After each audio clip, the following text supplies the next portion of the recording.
que, por si só, atendia o objetivo da polis. A partir de então, todo Estado nacional, o Estado nacional é um advento da era moderna, né? Mas toda nação, todo Estado que procura prevalecer, ele buscou adquirir uma estrutura militar tão eficiente e eficaz quanto a grega. Só que, a partir do momento em que você tinha aquele instrumento, ainda que fosse o último recurso, mas a partir do momento que você empregasse esse último recurso, ele definitivamente ia solucionar o problema, isso levou a uma indevida e a uma inadvertida segregação de meios militares e não militares. Então, muito embora seja consenso ali a máxima de Clausewitz da subordinação da política à guerra, a política vai até um determinado ponto e, a partir dali, nós vemos um decréscimo de importância dos outros instrumentos do poder, dos outros meios disponíveis, e uma prevalecência de meios militares. Ou seja, é quando saem os pombos e entram os falcões. Então, existe esse legado da cultura helênica nos deixou no Ocidente um limite muito claro entre guerra e paz, entre guerra e política. O segundo elemento que vai constituir aí essa estrutura do pensamento militar ocidental é o ideal westphaliano de uma ordem internacional centrada exclusivamente no protagonismo do Estado-nação. Então, nós não vamos aqui aprofundar nesse assunto, na concepção do Estado westphaliano, mas o fato é que o Ocidente idealiza uma ordem internacional centrada no protagonismo exclusivo do Estado-nação. É por isso que, tradicionalmente, os militares têm uma dificuldade e talvez a palavra mais certa seja, um termo mais correto, seja uma enorme má vontade de lidar com atores armados não estatais, desde piratas a guerrilheiros, terroristas, traficantes de drogas, etc. E o segundo elemento que vai compor essa visão ocidental de segurança e defesa é o paradigma da guerra industrial entre Estados. E aí eu me aproprio dessa expressão, desse termo cunhado pelo general inglês Rupert Smith.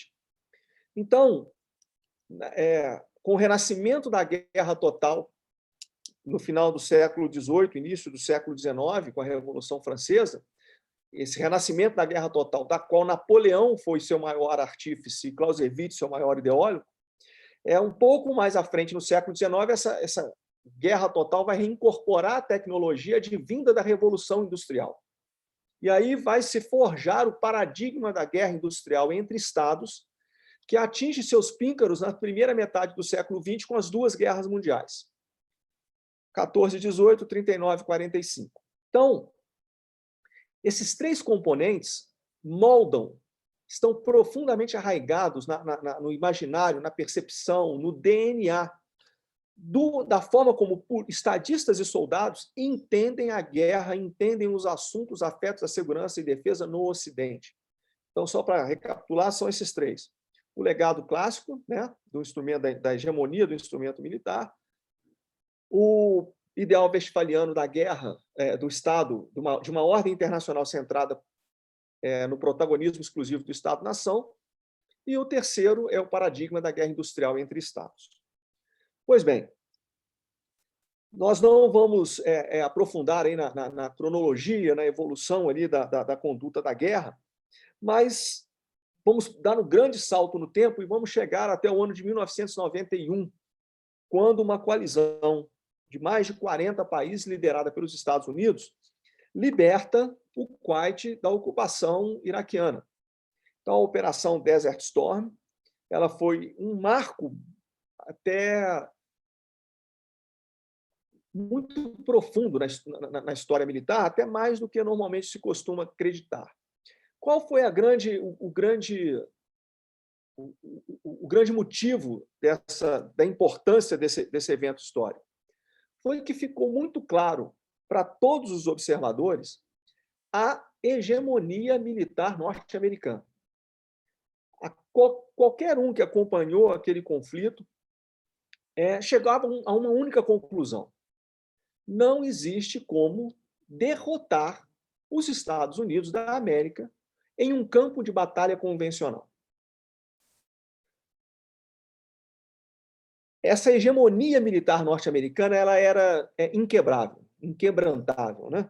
Enfim, se eu quisesse, sendo ator estatal, um ator não estatal, confrontar os Estados Unidos da América, eu teria que arrumar uma alternativa que fosse diferente daquele tradicional recurso que era a guerra industrial entre Estados. No livro A Guerra na Era da Informação, eu coloco a guerra do Golfo de 91 como o marco, o fim da guerra, das guerras da era industrial, como o fim da guerra da Idade do Aço. Justamente por esse motivo. Ela atinge ali um nível de excelência, o arquétipo da guerra industrial entre Estados, mas todo mundo viu que, a partir daquilo ali, não poderia ser seria muita estupidez recorrer àquilo para tentar quebrar ou superar a hegemonia norte-americana em termos regionais e globais. Naquela ocasião, a Guerra do Golfo foi em 91 e 99, 2 oficiais da Força Aérea Chinesa escreveram uma obra muito interessante, A Guerra Além dos Limites, em que esses 2 oficiais basicamente lançam uma abordagem que vai fazer escola, né? Mais recentemente, nós temos o chefe do Estado-Maior Conjunto das Forças Armadas da Federação Russa, o general Valery Gerasimov, que também teorizou aquilo ali que ele acompanhou nas últimas décadas, os conflitos que ele acompanhou direto ou indiretamente. Ele foi comandante de tropas durante a campanha russa na Chechênia, ele foi espectador da intervenção da OTAN nos Balcãs, etc. E ele formulou também aquilo que hoje é chamado doutrina Gerasimov, ou guerra de nova geração russa. Enfim, com a percepção de que a guerra convencional, a guerra industrial entre Estados, ela favorecia claramente os Estados Unidos, algumas nações, notadamente China, Rússia e Irã, desenvolveram abordagens estratégicas mais flexíveis, mais versáteis.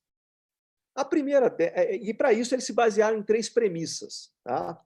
A primeira premissa é isso que eu já falei para vocês. Os Estados Unidos se tornou virtualmente imbatível em um campo de batalha convencional. Primeira premissa. A segunda premissa é decorrente da primeira. Se eu não tenho como vencer os Estados Unidos em um campo de batalha convencional, eu tenho que desenvolver meios não militares de enfrentamento. Ou formas indiretas de enfrentamento no campo militar, como, por exemplo, guerra cibernética, guerra da informação, operações Black Ops, né, que são as operações clandestinas, etc. Mas, fundamentalmente, eu tinha que desenvolver abordagens estratégicas que contemplassem meios não militares para salvaguardar os interesses nacionais, os interesses vitais. E a terceira premissa é de que eu deveria desenvolver um poderio bélico convencional que, embora não me permitisse vencer os Estados Unidos de forma definitiva, alterasse o equilíbrio de poder, sobretudo em termos regionais, de tal forma a criar um impasse estratégico do qual eu pudesse obter vantagem. Então, essas foram as 3 premissas básicas que nortearam, vamos dizer assim, essas abordagens estratégicas alternativas. Então, enquanto os Estados Unidos passou 2 décadas embrenhado em lutas, em longas e cruentas campanhas de contra-terrorismo, campanhas de contra-insurgência, diga-se de passagem, contra atores armados não estatais, que abordavam, que utilizaram basicamente o mesmo tipo de abordagem estratégica, países como Rússia, China, Irã, etc., desenvolveram abordagens estratégicas mais ecléticas. Tá? Pois bem, a partir dessas premissas, se nós observarmos a conduta desses países, nós podemos observar que elas seguem basicamente 3 passos. O primeiro passo é o emprego de meios não militares, como, por exemplo, o uso da geopolítica pela China. Então, hoje, a geopolítica China, com aquelas suas 3 estratégias, né? A estratégia geoeconômica, a estratégia de guerra de informação, a estratégia de guerra legal, a principal ferramenta tem sido a mais eficaz, embora sejam interdependentes e bem articuladas, a ferramenta, o uso da geopolítica pela China. Então, a penetração da China na África, a penetração da China na América Latina, a agressiva penetração da China nesses espaços, né, estrategicamente importantes, é um exemplo de uma abordagem, de uma abordagem, de uso de uma ferramenta não militar.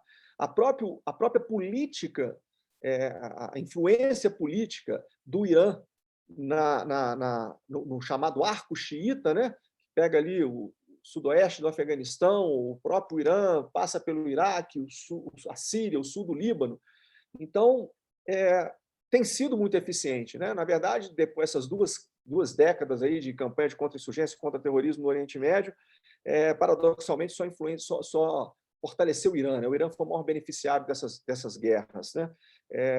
Porque, de fato, o que os Estados Unidos conseguiu foi a deposição de autocracias anti-xiitas radicais em Cabu e Bagdá, e desestabilizou o Oriente Médio a partir aí dos levantes da Primavera Árabe, e o Irã, politicamente, tem explorado isso muito bem. E, além de fazer uso desses recursos não militares, complementar essas ações com meios militares não convencionais e não cinéticos, como, por exemplo, campanhas de informação. Campanhas de informação, quando a gente fala em informação, na verdade, a desinformação já está embutida nesse conceito, né? Guerras guerra cibernética. Então, assim, esse é o primeiro passo dessas estratégias.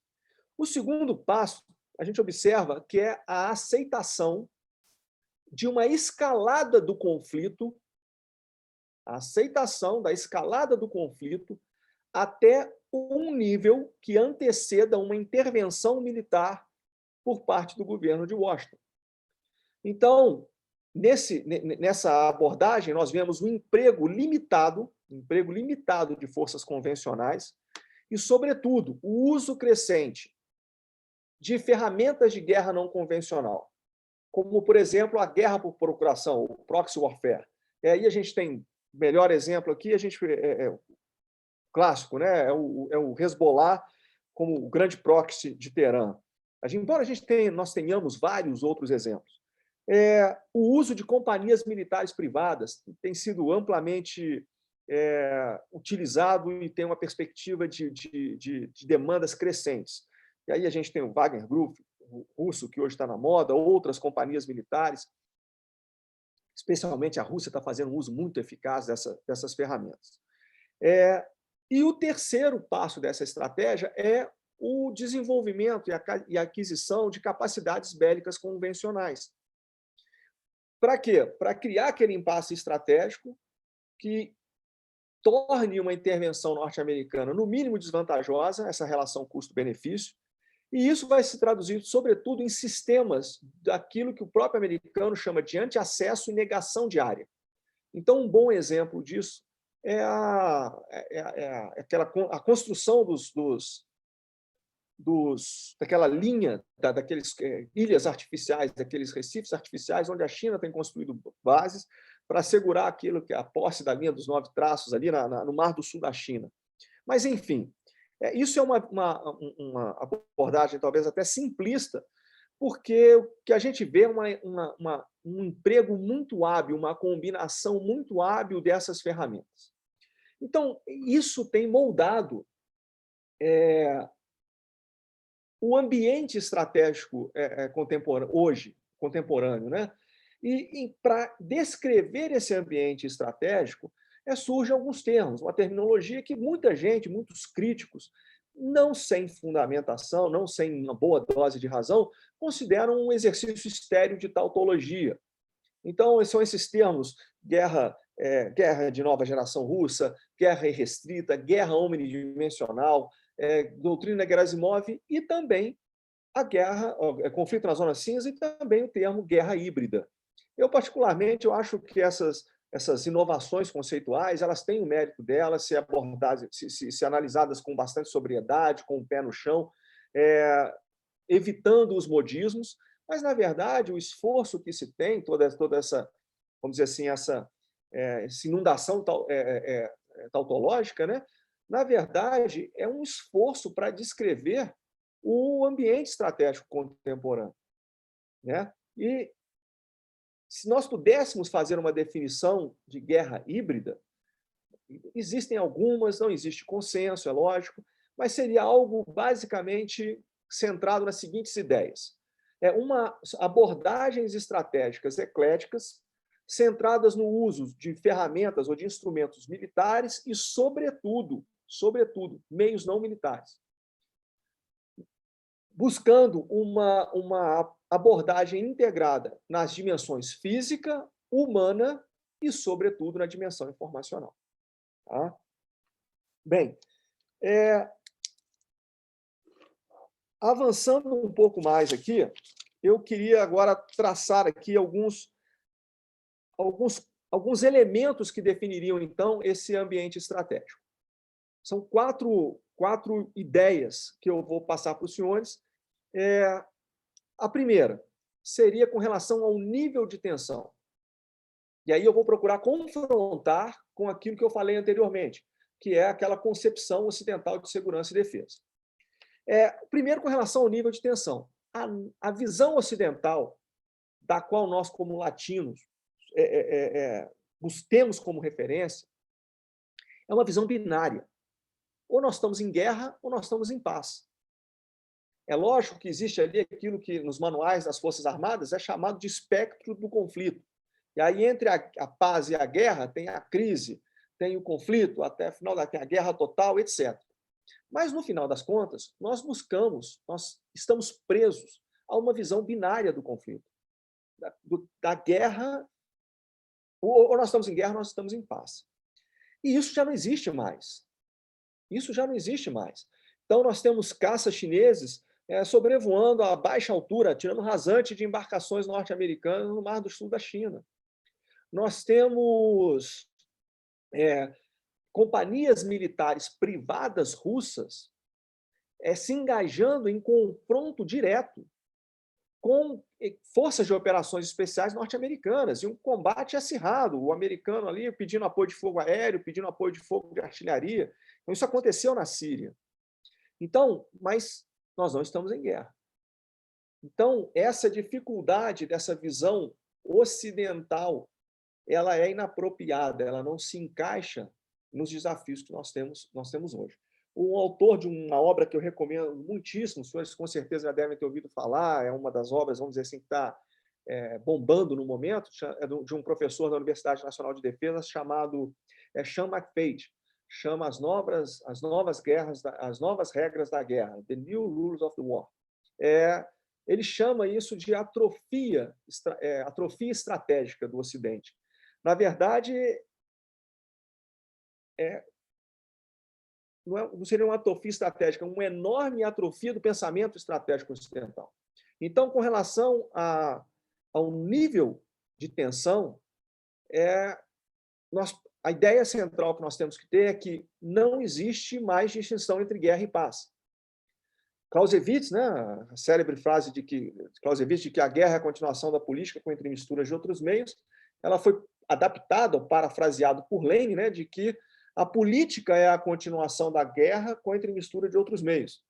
Recentemente, o general Rocha Paiva, ele fez a paráfrase dele, né? A guerra, a paz se tornou a continuação da guerra com a entremistura de outros meios.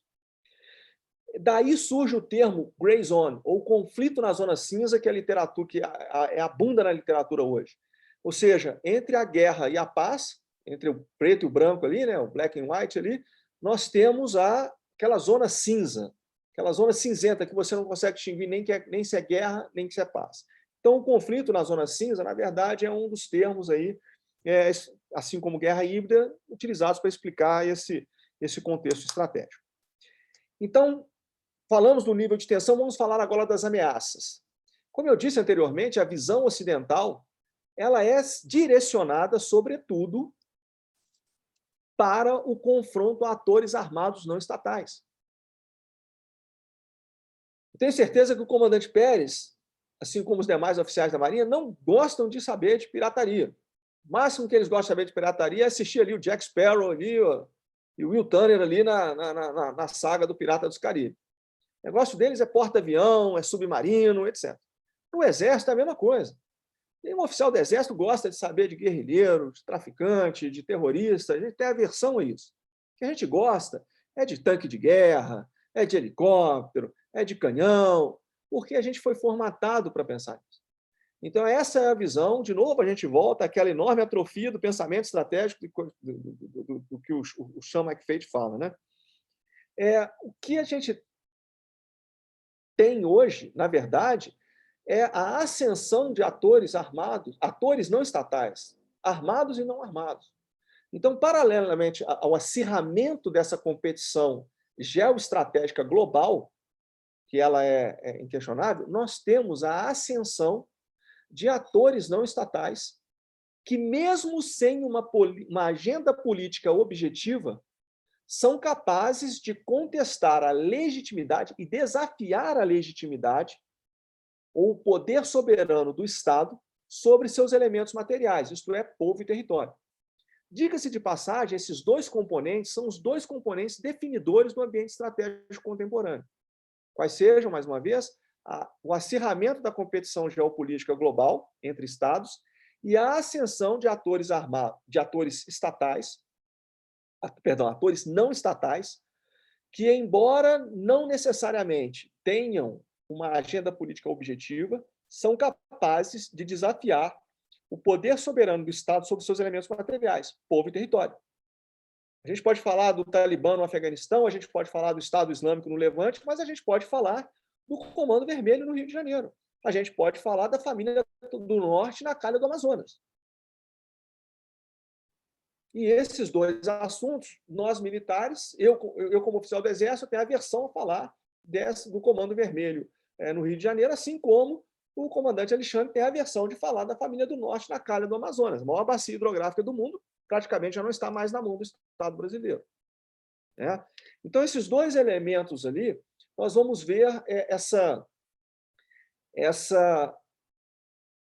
esse fenômeno que é conhecido como convergência e hibridização de ameaças estatais e não estatais.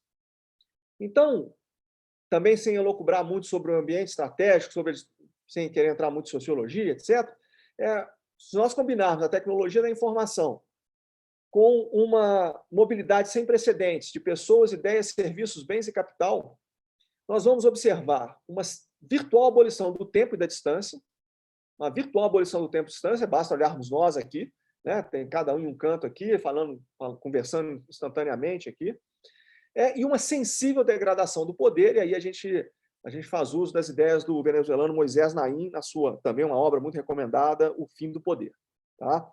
Então, quando a gente junta esses três elementos, a virtual degradação do tempo, virtual degradação da distância, virtual extinção do tempo e da distância, e uma sensível degradação das formas tradicionais de poder, a gente vai dar origem a esse fenômeno da convergência e hibridização.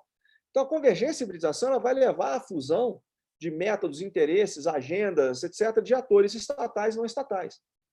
Então, nos atores estatais, a gente tem os diferentes Estados-nação, blocos blocos econômicos, nós temos organismos internacionais, e nos atores não estatais, nós temos uma plede de atores armados e atores não armados, que vai desde indivíduos superpoderosos, nós temos indivíduos hoje, corporações, que são mais importantes do que países, né? Que têm um orçamento maior do que o PIB de determinados países. E esses atores, essas supercorporações, ou esses indivíduos superpoderosos, essas grandes corporações, esses indivíduos superpoderosos, têm acesso a companhias militares privadas.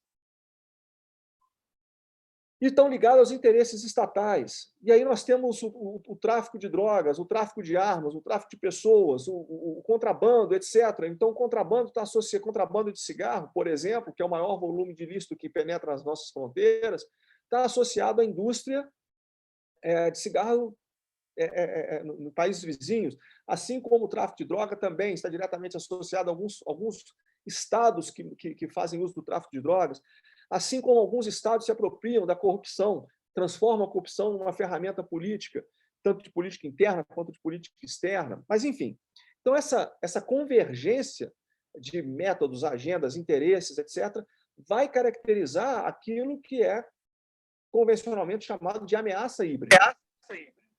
Então, nós falamos sobre o nível de tensão, sobre as ameaças, e vamos falar agora sobre meios. Reiterar, né, porque nós já falamos. Então, nós temos os meios militares, os convencionais. Né? Vou avisar, como é que você acabou de falar que os meios convencionais se mostram obsoletos. A forma de empregar, as formas tradicionais de empregar esses meios convencionais, sim.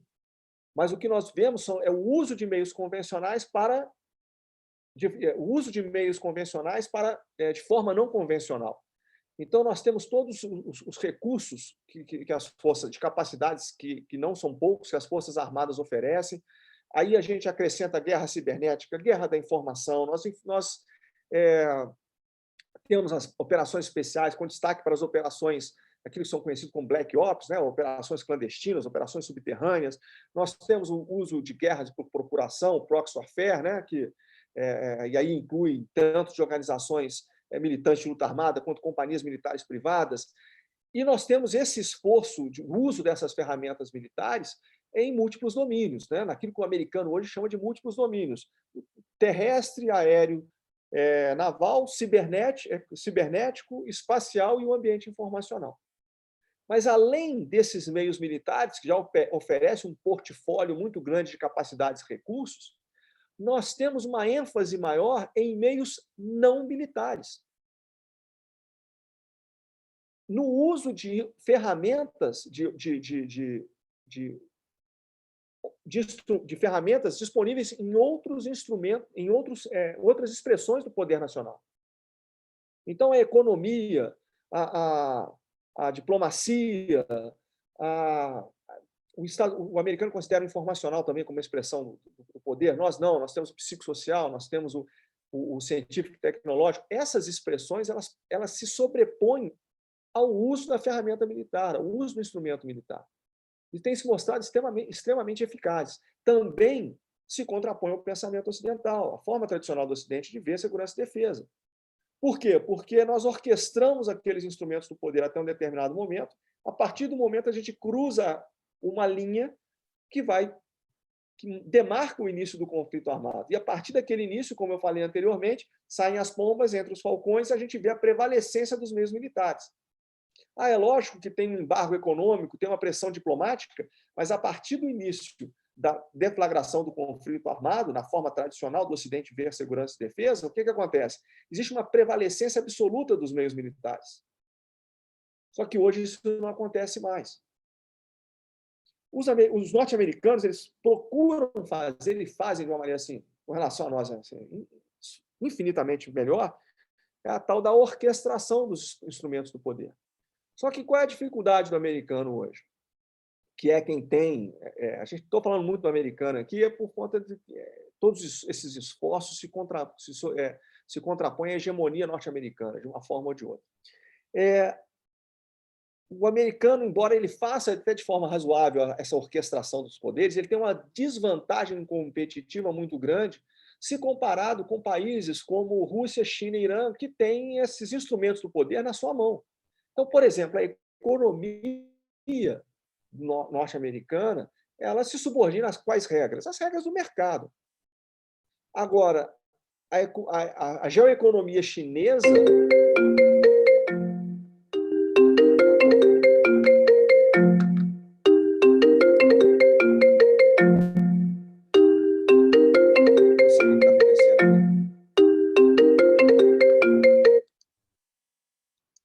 Estão me ouvindo aí? Desculpa aí, mais uma vez, eu não sei o que aconteceu. Mas vamos lá. Então, onde nós estamos? Sim, a economia norte-americana se subordina às regras do mercado. A economia chinesa, a geoeconomia chinesa, ela se subordina aos interesses geopolíticos da República Popular da China. Então, é uma vantagem competitiva, uma desvantagem competitiva muito grande. Isso vai se reproduzir também no ambiente informacional, com relação à liberdade de imprensa, à liberdade, ao protagonismo das grandes agências de notícia, características das sociedades democráticas, quando comparados com regimes de governo fechado. Então, nós vimos nível de tensão, nós vimos as ameaças e vimos os meios. E agora nós vamos falar das dimensões. Tradicionalmente, nós entendemos segurança e defesa a partir da dimensão física. Então, o que a falange grega, como é que era o objetivo da polis era atingido na Grécia Antiga? No campo de batalha pela vitória da falange. Como é que o objetivo do Estado-nação foi assegurado durante as guerras napoleônicas, na Primeira Guerra Mundial, na Segunda Guerra Mundial? Era no campo de batalha. Quem vencesse a guerra na dimensão física prevalecia. Só que a partir da Guerra do Vietnã, isso mudou. A partir da Guerra do Vietnã, que foi uma guerra não foi transmitida em tempo real, mas a imprensa estava dentro do campo de batalha e transmitia imagens televisivas a cores, isso começou a mudar. E hoje a definição da vitória, ela se dá em decorrência da percepção da opinião pública acerca dos fatos e das circunstâncias que o cercam, em detrimento da vitória no campo militar. Então, aí a gente pode citar vários exemplos. Já que eu citei Vietnã, vamos lembrar lá do coronel Henry Summer Jr. nas negociações de Paris, quando ele afirmou para um oficial vietnamita, seu contraparte ali, seu homólogo nas negociações, e falou com razão: vocês nunca nos venceram no campo de batalha. E é verdade. Alguém aí pode me dizer uma batalha que os vietnamitas ganharam na Guerra do Vietnã? Aí o oficial vietnamita olhou para ele assim, até com uma cara de um pouco de perplexidade, pensou, falou assim: pode até ser, mas isso é irrelevante. E o próprio general Giap tinha falado: nós vamos ganhar essa guerra não nas selvas do Sudeste Asiático, nós vamos ganhar essa guerra nas ruas dos Estados Unidos. Então, a Jane Fonda, né? Jane Hanoi Fonda, visitando a Hanoi, lá causou um impacto muito maior no curso da guerra do que os próprios resultados da batalha, né? Da contagem de corpos, enfim. Só que aí entrou a tecnologia da informação. Então, a importância da dimensão informacional, ela adquiriu uma relevância sobre a dimensão humana e a dimensão física, que são as três dimensões que compõem o ambiente operacional hoje. E, como eu disse anteriormente, perdi um pouco o raciocínio, me desculpem, a visão tradicional contemplava prioritariamente a dimensão física. A dimensão humana era relegada e a dimensão informacional tinha pouca importância. Hoje não. Hoje a dimensão informacional ela se sobrepõe à dimensão humana e à dimensão física. Se nós observarmos, e com a tecnologia da informação, isso se ampliou assim, de uma maneira extraordinária. Aquilo que nós chamamos tradicionalmente de operações de informação, né, tem antecedentes remotos. Segunda Guerra Mundial, a gente tem dezenas de exemplos. Só que esse conceito de operações de informação dos anos 90 ali, ele estava centrado, sobretudo, em degradar a capacidade de comando e controle e interferir no processo decisório das forças militares do inimigo. Só que as ferramentas de tecnologia foram oferecendo assim, capacidades tão ilimitadas que quem trabalhava com isso percebeu o seguinte: assim, cara, por que eu vou tentar degradar o sistema de comando e controle do general inimigo se eu posso atacar diretamente os fundamentos daquela sociedade a quem eu estou me contrapondo? Grosso modo, significa o seguinte: para que eu vou ficar jogando panfleto na trincheira do inimigo, pedindo para o inimigo se render, que normalmente isso aí traz pouco efeito, né? Se eu posso atacar os fundamentos daquela sociedade que está dando suporte àquele conflito armado. Isso é algo extremamente importante, sobretudo nos regimes democráticos. Então, essa composição do ambiente operacional em 3 dimensões, a física, humana e informacional, e a prevalecência da dimensão informacional sobre as demais, compõe esses quatro elementos que dão forma ao ambiente operacional contemporâneo. E aí eu vou chamar a atenção para o fato de que um dos textos que eu vou disponibilizar para todos os senhores no grupo, ele contém ali um gráfico que traduz essas ideias. Só para tentar ilustrar um pouco, vamos observar o Irã. O Irã é um país que praticamente está em embargo econômico desde o começo dos anos 80, por um motivo ou por outro. É um país que enfrentou uma guerra cruel de uma década contra o Iraque. E é um país que, apesar de todas as dificuldades, apesar de todos os óbices, ele está conseguindo prevalecer no Oriente Médio. Em termos regionais, ele só leva vantagem, está levando muita vantagem em cima dos Estados Unidos. Se a gente pegar, por exemplo, a Rússia, o esforço norte-americano ao longo dessas 2 últimas décadas foi algo assim absurdo. O que o americano gasta na forma dele fazer guerra, e não é só com a máquina militar americana, que já é extremamente dispendiosa, é absurdamente cara, mas o que os Estados Unidos gastou em investimento a fundo perdido em países, no Iraque, no Afeganistão, em outros países ali do Oriente Médio, da Ásia Central, para poder buscar uma estabilidade, para poder criar uma arquitetura geopolítica que fosse favorável a ele. Então, a tal da assistência militar, a reconstrução nacional, etc. Assim, foram recursos assim inimagináveis, né? Para o Tesouro, para o contribuinte americano, ao longo de 2 décadas. E os resultados foram desastrosos. E nós pegamos a Rússia, por exemplo, com um efetivo militar assim, irrisório, com o emprego de companhias militares privadas, conseguiu tirar vantagens surpreendentes do conflito da Síria. Hoje, a Rússia tem um porto no Oriente Médio. É algo que era impensável até mesmo para Pedro o Grande, lá no século XVIII, ali, quando ele concebeu a criação da Marinha Russa. E as companhias militares privadas russas, elas estão no conflito da Líbia. Então, expandindo mais a influência da Rússia no Mediterrâneo Oriental.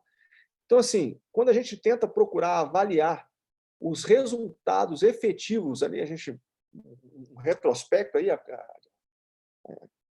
do que tem sido alcançado por meio dessas abordagens estratégicas alternativas, é algo assim surpreendente.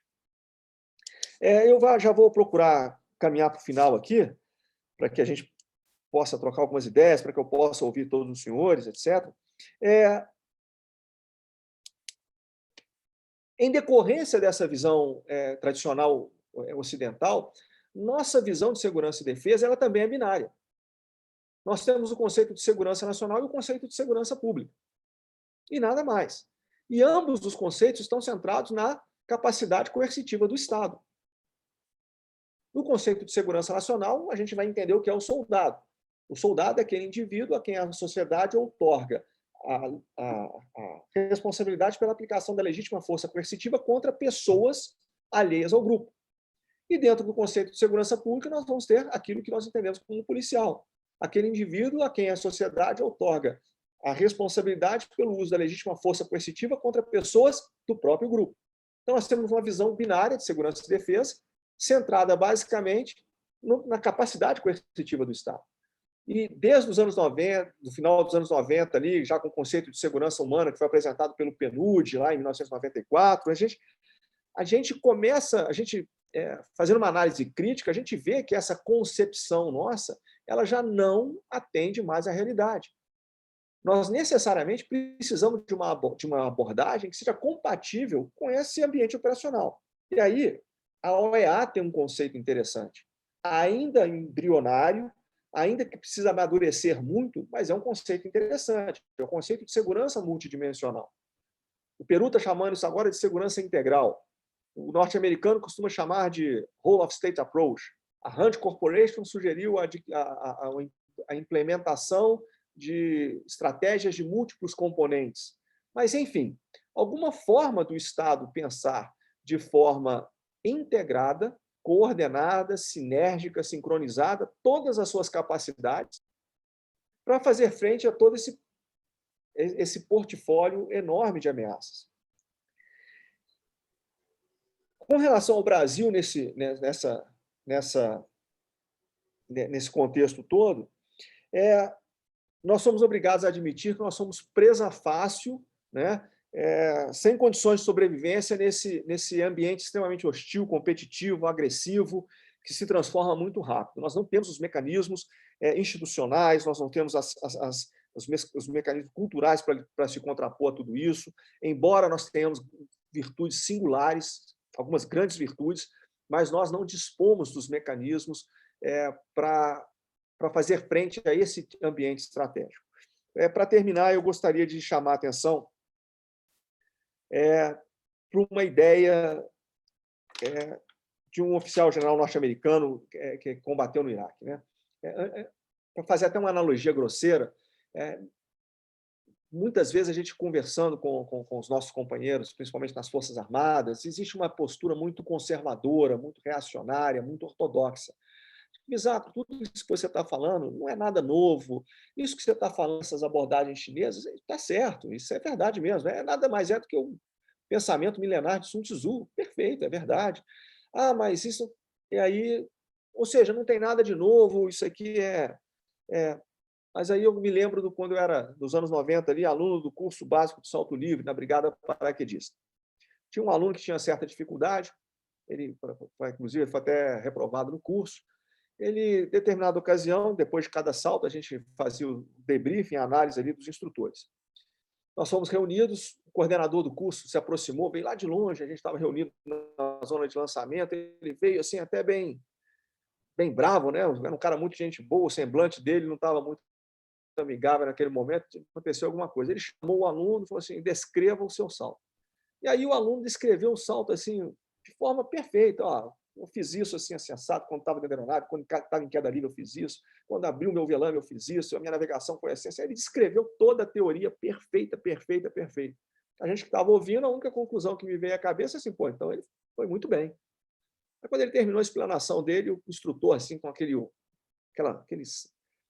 aquela fúria nos olhos, né, perguntou assim: então me explica por que você caiu a 3 quilômetros da ZL. Então, ou seja, aquela teoria era muito boa, mas na prática deu tudo errado. Então, é mais ou menos o que acontece quando a gente conversa hoje nos nossos fóruns. A gente se depara com essa visão mais ortodoxa, mais conservadora. Ah, mas isso aqui não é novo. Ah, mas esse conceito estratégico já tinha. Ah, mas isso aqui não sei o que lá. Aí você pergunta. Sim. Então, por que tudo está dando errado? E aí eu vou fazer a menção ao general Stanley McChrystal, foi o comandante da Força Tarefa 714 no Iraque, foi responsável ali pela eliminação não só do líder da Al-Qaeda no Iraque, ali, o Saeb al-Zarqawi, como também pela derrota da Al-Qaeda no Iraque, ali no período entre 2004 e 2008, foi o grande pico de violência ali na guerra do Iraque.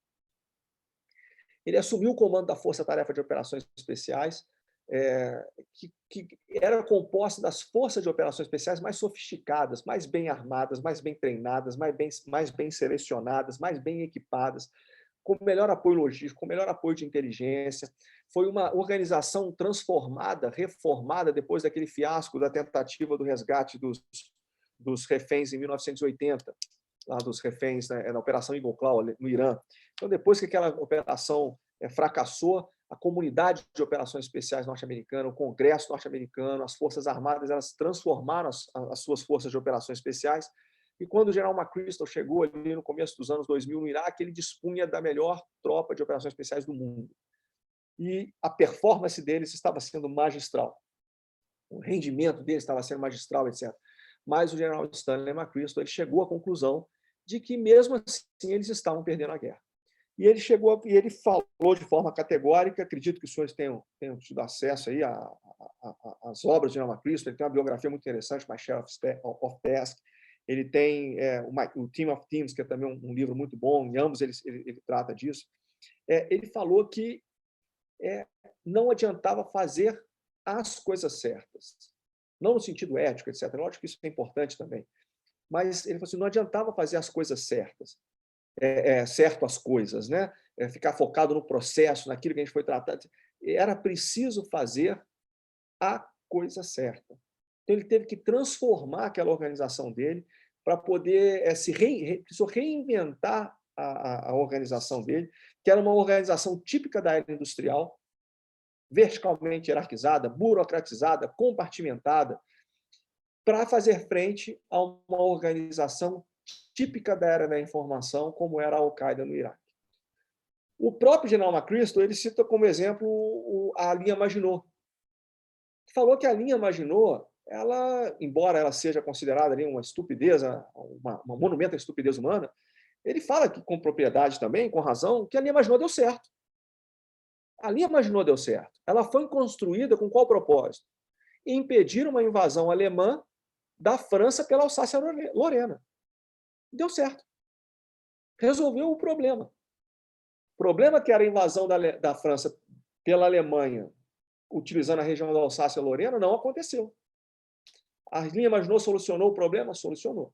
Só que solucionou o problema errado. Porque qual era o problema? O problema era que a Alemanha tinha redescoberto, renascido, reinventado a guerra de movimento. Então, a linha Maginot foi uma solução que funcionou perfeitamente. Só que era a solução para o problema errado. Então, da mesma forma, o general McChrystal ele cita que ele teve que transformar a organização dele, que era uma organização da era industrial, para uma organização da era da informação, para fazer frente àquilo ali. Valendo da ideia do general McChrystal, é a mesma coisa. Nós temos que nos reinventar, nós temos que pensar novamente. Por quê? Porque nos auditórios das universidades, nos gabinetes da magistratura, nos auditórios das universidades, nas redações dos jornais, nos quartéis das Forças Armadas, nós ainda estamos pensando de uma forma e baseado e apoiado em pressupostos que se tornaram anacrônicos. Não está funcionando. Ok? Pessoal, eu volto à ideia de que é um tema muito extenso, por definição, é um tema muito complexo. Tá? Eu não tenho condição de abordar, de esgotar esse assunto em tão pouco tempo. Eu vou deixar ali, mais uma vez, o material ali no nosso grupo. Eu recomendo a leitura. Recomendo também a leitura, fazer um jabá meu aqui, a leitura do Guerra na Era da Informação e do Guerra Irregular. Nessa ordem, Guerra na Era da Informação, depois leio Guerra Irregular. Tá? É basicamente isso. Eu espero que tenha sido de alguma utilidade. E eu acredito agora que, se a gente puder trocar alguma ideia, eu acho que vai ser melhor ainda. Grande amigo Visaco, a gente ficava muito mais tempo te ouvindo aí, cara. É realmente uma satisfação muito legal. O meu colega Guilherme está batendo palmas ali, eu vou segui-lo. A sua magistral palestra, apresentação e a sua fala muito fácil, né? Muito legal mesmo. E eu estava até conversando hoje com o professor Guilherme, a gente estava falando sobre o nosso grupo aqui, né? E a ideia que a gente está perseguindo com a criação desse grupo é um pouco de encontro com o que você falou agora no final aí. É trazer gente eclética aqui para essa sala, né? Das mais diversas formações, dos mais diversos cantos da academia, das Forças Armadas, da magistratura. Hoje nós temos um colega juiz aqui assistindo a nossa palestra. Temos o professor Viola, que é uma das referências em relações internacionais no país. Temos outros diversos professores aqui presentes. Então, acho que isso aí, acho que o professor Guilherme agora teve uma noção do que eu falei para ele. Eu acredito nessa ideia da gente mudar a cabeça, né, dessa massa de formadores de opinião no nosso país, para que a gente realmente consiga ser o que nós devemos ser no cenário internacional. Eu acho que isso que você trouxe para a gente agora aí de quebra de paradigmas, isso é fundamental importância, né? Da gente passar a ver esse conceito de guerra, né, muito além daquilo que vem sendo passado, né, na nossa tradição acadêmica. A guerra hoje realmente ela não se prende mais ao movimento cinético, à manobra militar, ao movimento de tropas, né? A guerra começa hoje dentro das nossas próprias mentes. E o objetivo político, né, que é aquilo que é sempre perseguido pelos Estados, ele é alcançado de diversas formas. E isso aí eu estou até tentando explorar na minha tese, quando eu procuro provar que o uso da força no século XXI não se limita ao disparo de canhões e armas com armas cinéticas.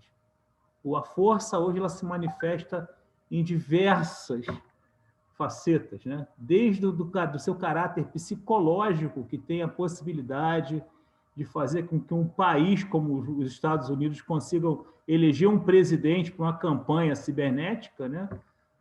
Até mesmo uma sabotagem de uma usina nuclear, né? Dentro de um país inimigo, quebrando aí um processo de geopolítico que estava em formação e atrasando, né?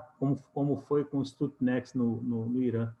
Então, essa quebra de paradigmas ela é de fundamental importância para que a gente que está interessado no Brasil com esse tipo de estudo, a gente consiga entender que realmente o país, com a capacidade que o Brasil tem, com a nossa dimensão territorial, com a nossa riqueza de pessoal, costuma-se falar muito. Uma vez eu defendi, eu tinha acabado de chegar da Jordânia, né? O Christian teve um tempo na Jordânia, e eu fui convidado para fazer uma palestra lá na Polícia Federal, né? O Chuí hoje não está aqui também, nossos amigos da Polícia Federal. Um determinado palestrante antes de mim fez uma palestra esculhambando com o brasileiro, né? Esculhambando com a ação da Polícia Federal, com a ação das Forças Armadas, colocando o Comando Vermelho acima de tudo, tinha armas super... A gente tem que parar com esse complexo de vira-lata, cara, né? Eu vou falar para vocês, eu participei, está aqui o Christian, está aqui você, Visaco, participou.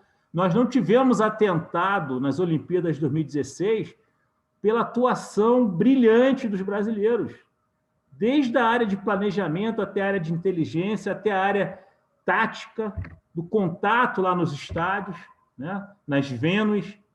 Então, a gente tem que parar com essa mania de achar que nós não podemos. Nós podemos, sim, muito, e muito mais do que muita gente que acha que pode. Eu espero que o nosso grupo possa estar dando essa contribuição para a sociedade com isso. Agora, antes de fazer a minha pergunta, é claro, eu vou abrir a palavra para os professores que estão na sala, né? Por favor, quem quiser se manifestar em relação ao tema que o Visacro trouxe para a gente nessa noite, a oportunidade está dada. Eu quero. Quem foi? Vladimir. Por favor, Vlad, fique à vontade. É uma grande satisfação ver a palestra do Visacro. Eu até vou ajudar ele a fazer o lobby dos livros, que eu tenho 2, né? Bem interessantes, acompanho o trabalho dele há algum tempo. E é um tema que eu estudo um pouco, já tive alguma vivência via o trabalho. E eu vou aproveitar a oportunidade dele aqui, que é ímpar, para tentar esticar um pouco mais. Concordo com tudo que ele falou e tentar puxar um pouco mais dele, talvez, do que ele não falou. E que me interessa bastante aí ver qual olhar que ele tem. Para mim, é natural que tanto a China quanto a Rússia são ameaças aí para a estabilidade global e para o nosso país, em um certo sentido, do ponto de vista estratégico, de médio a longo prazo, né? São países totalitários, com quesitos de economia e dúbios, né? A China, a relação dela sempre foi estabelecer uma hierarquia absoluta no sistema internacional. E, bom, é só ver as nações que são vizinhas a esses 2 países, o tipo de contexto que passa, né? Não que eles não tenham sua lógica interna. E essa não guerra ou não paz, igual alguns atores hoje em dia, é realmente um grande desafio que a gente tem. O que eu vejo de interessante, porque é onde eu vou balizar a pergunta, é que esses países conseguiram, a China, sobretudo, conseguiu criar uma unidade nacional desde a Guerra do Golfo e o diagnóstico aí da potência norte-americana para como posicionar a China, de que maneira posicionar a China para enfrentar essa situação. Bom, eu já tive a ocasião de estudar um pouco os Estados Unidos e os Estados Unidos, na verdade, têm operações, aí, tem documentos já desclassificados desde 67, falando em operação em rede, né, no uso de desinformação, em assimetria. Você já tem o John Boyd trazendo essa discussão para os fuzileiros americanos do ponto de vista da velocidade, de você lidar com a mente do adversário. e muitas operações de ordem psicológica amplamente desclassificadas, várias na América do Sul e na América Latina.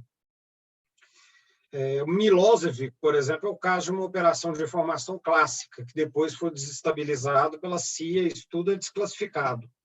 Ou seja, os Estados Unidos também é um ator nesse contexto onde estão Rússia e China.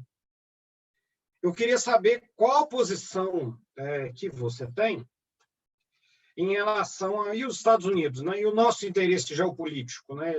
Tudo bem, ele não se encaixa com a China, ele não se encaixa com a Rússia, mas ele se encaixa com o que seria o Ocidente norte-americano e europeu.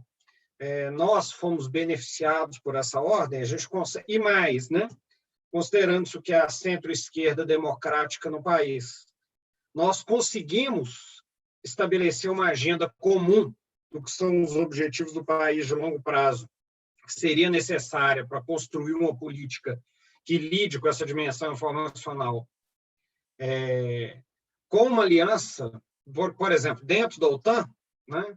Como é que a gente se situa aí geopoliticamente para a gente conseguir arranjar o país para construir uma política para enfrentar esse novo mundo, né? Em que a gente não reproduz aqui uma dissensão interna, como, na verdade, estão operando dentro do próprio Estados Unidos, que impossibilite isso. Então, eu queria um pouco dessa sua leitura, na verdade, né? Que dos grandes atores, você falou de dois, eu queria ver a sua leitura sobre os Estados Unidos nesse sentido.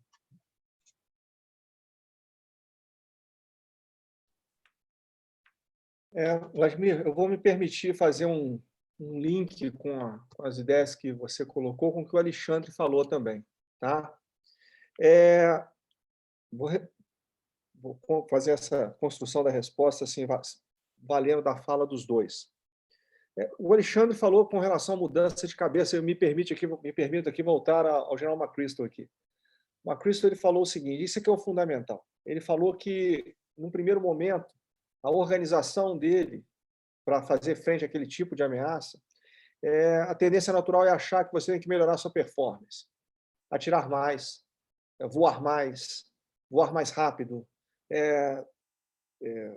saltar com mais eficiência de paraquedas, etc. Só que ele falou que eles fizeram isso, foram melhorando, mas tem um batente até fisicamente, humanamente. E ele falou que, no final das contas, não foram novas táticas, investiram em armas, investiram em transportes, investiram em novas... E falou que nada disso funcionou.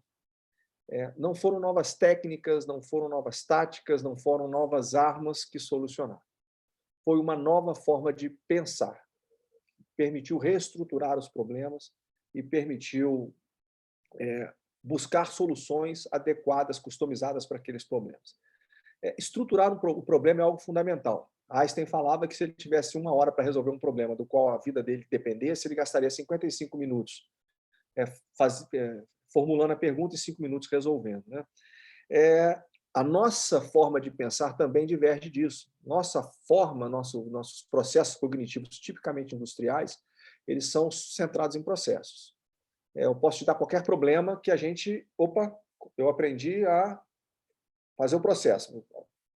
Liga o botão 1, verifica se a luz está verde, aciona a válvula 2, etc. Então, a gente vai para baixa cabeça, vai para a aplicação do processo sem tentar resolver o problema. Então, essa a nova forma de pensar é fundamental. O Alexandre também falou das nossas virtudes. Uma coisa muito interessante que eu aprendi durante ali a conclusão, uma lição aprendida muito valiosa ali desse ciclo de grandes eventos, foi que nós temos capacidades espetaculares no nível tático e no nível técnico. Eu costumo dar o seguinte exemplo. Se vocês tomarem um tiro de fuzil, se qualquer um de vocês tomarem um tiro de fuzil, vocês preferem ser atendidos pelo SAMU da Holanda, pelo SAMU da Bélgica, pelo SAMU da Suécia ou pelo SAMU do Rio? Pelo SAMU do Rio. O cara da Bélgica, da Suécia e da Holanda nunca viu um tiro de fuzil. O sujeito no Rio ele vê isso 5 vezes por semana. O que a polícia no Brasil faz, nenhuma polícia do mundo faz. com todas as mazelas, com todas as limitações, com todos os defeitos, com todas as críticas que possamos fazer às nossas forças policiais, o cara na Europa lá passa 40 anos no serviço ativo e nunca deu um tiro fora do stand. É lógico que isso é o certo. Aqui no Brasil, o cara troca frequentemente tiro a vida inteira. E é tiro de fuzil, não é nem tiro de revólver. Lá na Europa, lá quando aparece um lobo solitário, é um grande evento. Aqui no Brasil, o policial sai de dia sabendo que vai enfrentar uma alcateia inteira, entendeu? Até meio-dia ele enfrentou uma alcateia inteira. Então, nós temos capacidades.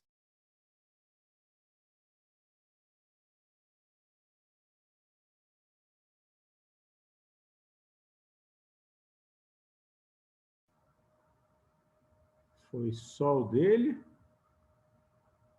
Acho que sim. Todo mundo travou. Não, tá Foi só o dele. Foi só o meu? Você travou na capacidade, Visar. Capacidade que você travou. Então, o que nós temos é capacidades espetaculares no nível técnico e no nível tático. Qual é o nosso problema? Nós não temos planejamento político estratégico. Não temos. Ok? E aí é que eu respondo a sua pergunta. Parte da sua pergunta, né?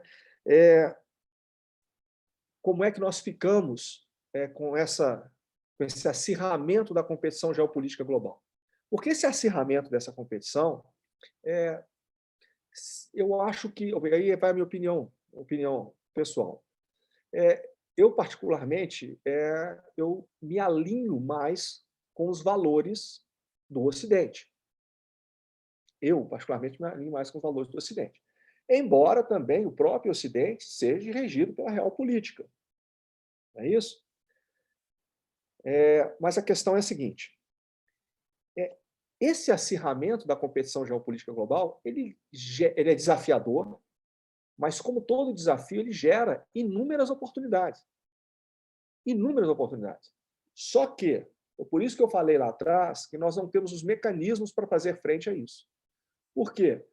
Porque, para manejar toda essa dinâmica, nós temos que ter planejamento e eficácia política e estratégica, coisa que nós não temos. Coisas que nós não temos. Então, esse é a minha perspectiva, de forma até bem pessimista. Embora nós tenhamos essas virtudes, essas capacidades e uma série de potencialidades, pela ausência de planejamento político e estratégico, em um ambiente geopolítico extremamente competitivo, dinâmico, veloz, eu compararia o Brasil como uma canoa de pau num mar batendo à noite muito, muito, muito feroz. Ok? Você falou também...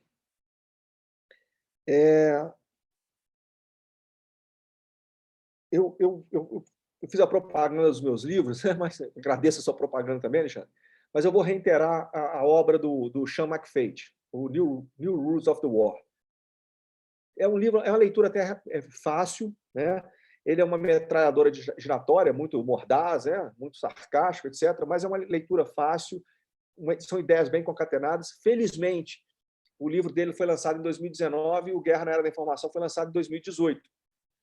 Porque, se fosse o contrário, eu teria sido acusado de plágio, com certeza, porque eu fiquei surpreso como as ideias desse Sean McFate elas convergem para aquilo que está o conteúdo do Guerra na Era da Informação. Mas, então, assim, eu recomendo muitíssimo esse livro também, essa obra também.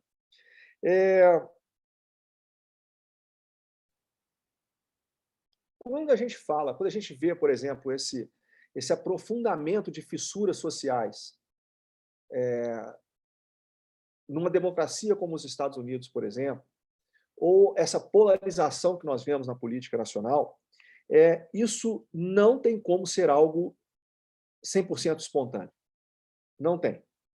Isso, de maior ou menor grau, e aí só o tempo talvez vai nos revelar, existe uma exploração dessas fissuras, dessas tendências que são pré-existentes.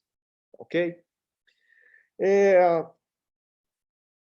Você fez menção às práticas dos Estados Unidos ali no período no século XX, né? Nessa obra, por isso que eu fiz menção a ela, nessa obra do Sean McFate, ele explora isso, como os Estados Unidos, em determinados momentos, ele soube fazer uso com maestria desses recursos, do seu soft power, das operações clandestinas da CIA, das mudanças de regime, etc. Ele soube fazer isso de maneira muito interessante.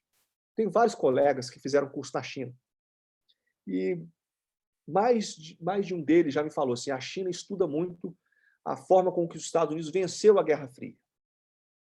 Conseguiu vencer a Rússia sem um confronto direto, sem um combate convencional de tanques, de aviões na Europa Central.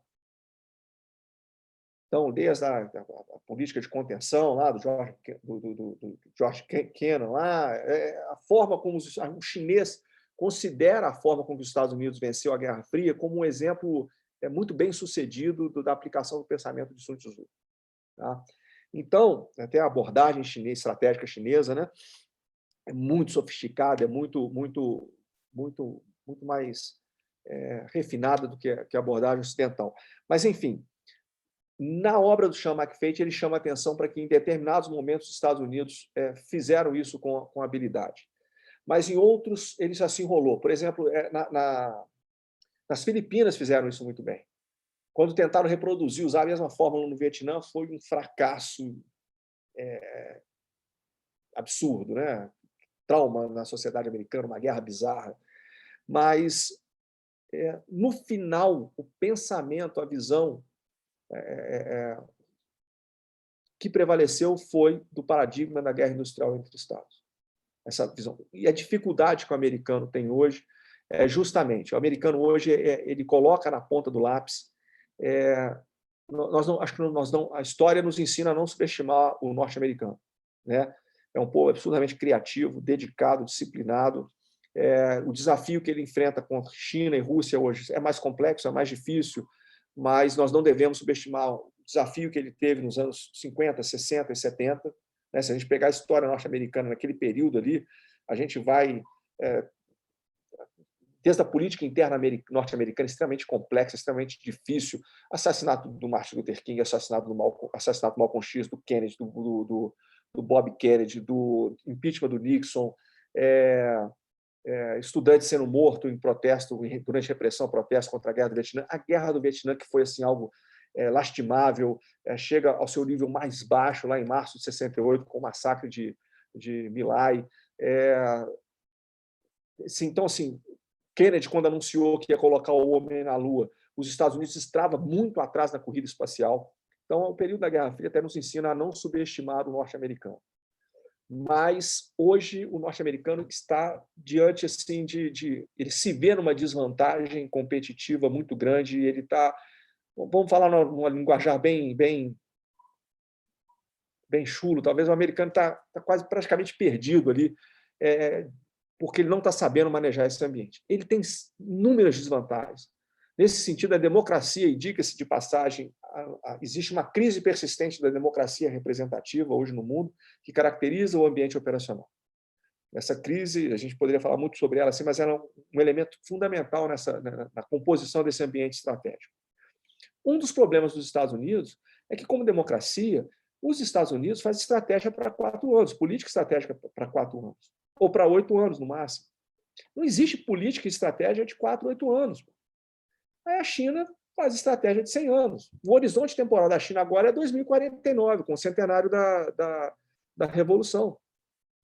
Então, quando você conversa com os chineses e fala assim, a questão de Taiwan, fala assim, não, Taiwan é nossa, vai ser nossa. Se não for agora, vai ser nas próximas gerações, daqui 2, 3, 4 gerações para frente.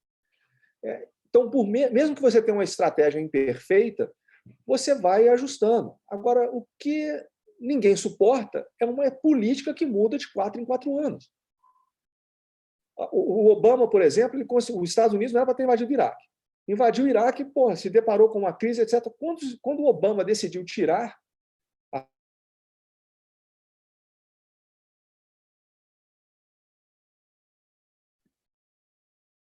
Parece que travou de novo. Travou de novo. Caiu de novo.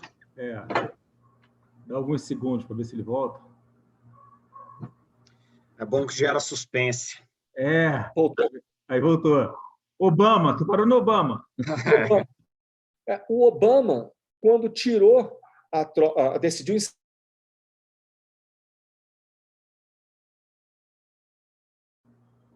aí deve ser a NSA já fazendo guerra híbrida em cima do nosso palestrante da noite. Aí, ó. Dá uma olhada lá pro tal do Ekelon lá, ó. Olha aí, ó. Olha aí, o Vladimir. Estou ficando desesperado para saber o que o Obama fez. É. O sistema Ekelon está funcionando bem. Isacro, opa, voltou? ouvindo? Voltou. Então, assim, quando o Obama retira as tropas norte-americanas do Iraque, os Estados Unidos estavam vencendo a guerra. Os Estados Unidos não era para ter invadido, invadiu, se afundou num lodaçal da insurgência no Iraque, se reinventou, ali com o general Petrus, com o general McChrystal, do qual eu já fiz menção, conseguiu e virou a mesa. Estava vencendo a guerra no Iraque. O Obama resolveu tirar. Então, assim, não é questão, se você for observar a lógica do Obama, assim como a lógica do Trump, assim como a lógica... Existe uma coerência. O problema é que essa alternância de política não tem como ter uma estratégia que suporte isso. Enquanto isso, Putin vai ficar na Rússia até 2036. 2036 ainda mais uma renovada. A China, o horizonte temporal é 2040, 2049. Então, as desvantagens competitivas dos Estados Unidos hoje são muito grandes, né? Então, assim, os Estados Unidos estão profundamente preocupados com isso, profundamente consternado e está perdido, ele não consegue fazer isso. Só para vocês terem ideia, se vocês colocarem na balança, nos pratos da balança, todo o poderio bélico norte-americano e o poderio bélico chinês, que é crescente hoje, está crescendo num ritmo muito expressivo, a balança pende para o americano. Se você fizer isso em termos absolutos. Mas todo jogo de guerra que o norte-americano faz no Pacífico, a China ganha. Todo jogo de guerra que o próprio americano lá faz no Pacífico, a China ganha. Com os meios que ela tem hoje, com as estratégias que ela adota, a China ganha. Então, assim, o americano, e ele está correndo atrás, está se transformando. Não sei se respondi a pergunta aí, mas... Bom, antes de passar... Posso fazer uma pergunta? Claro, professor. Professor Viola, o professor Guilherme tinha pedido ali no chat... Não, mas, por favor, pode ser o professor Viola. Por favor, professor Viola, só para a gente poder, então, a palavra está com o senhor. Obrigado. Em primeiro lugar, queria agradecer muito e parabenizar ao coronel Bisacro, realmente excelente apresentação, muito para aprender.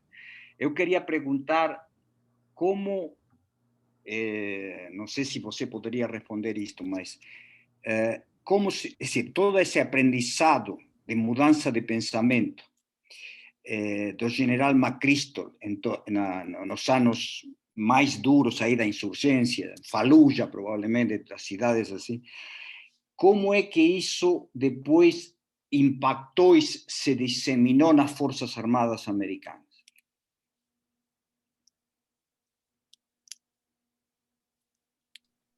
Professor, obrigado pela pergunta. Tá? Para responder o senhor, eu tenho que começar admitindo que eu sou um fã incondicional do general McChrystal.